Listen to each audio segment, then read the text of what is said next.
সুপ্রিয় দর্শক, দেশ ও দেশের বাইরে থেকে আপনারা যারা আমার এই ভিডিওটি দেখছেন সকলকে জানাই আমার কৃষি বাংলা 360 চ্যানেলের পক্ষ থেকে আন্তরিক অভিনন্দন।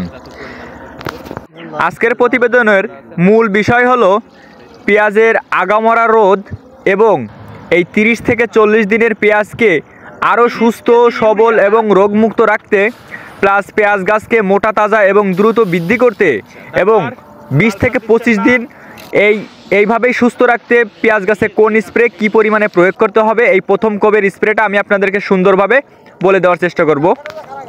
সম্পূর্ণ ভিডিওটি আমার সাথেই থাকুন। প্রথমে রাখবো হচ্ছে ইপটোরিয়াম গ্রুপের হচ্ছে রোবলাল। যদি রোবলাল না ইউজ করতে পারেন সেক্ষেত্রে আপনারা বায়ার কোম্পানির লুনা সেন্সর ইউজ করতে পারেন।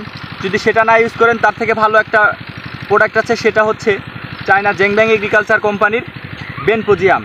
এটা স্ট্যান্ডার্ড একটা দামের সাথে আপনার পেঁয়াজের অনেক ভালো মানের একটা ছত্রাকনাশক।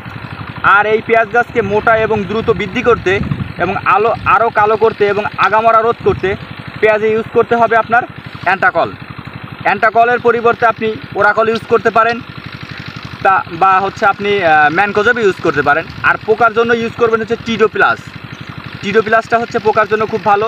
জাপ পোকা, চোষক পোকা, সাদামাছি সকল পোকার জন্য হচ্ছে টিডোপ্লাস। আর আপনি মোমেন্টো ইউজ করতে পারেন। মোমেন্টো ইউজ করলে আপনার জমির মাটিটাও সুস্থ থাকবে।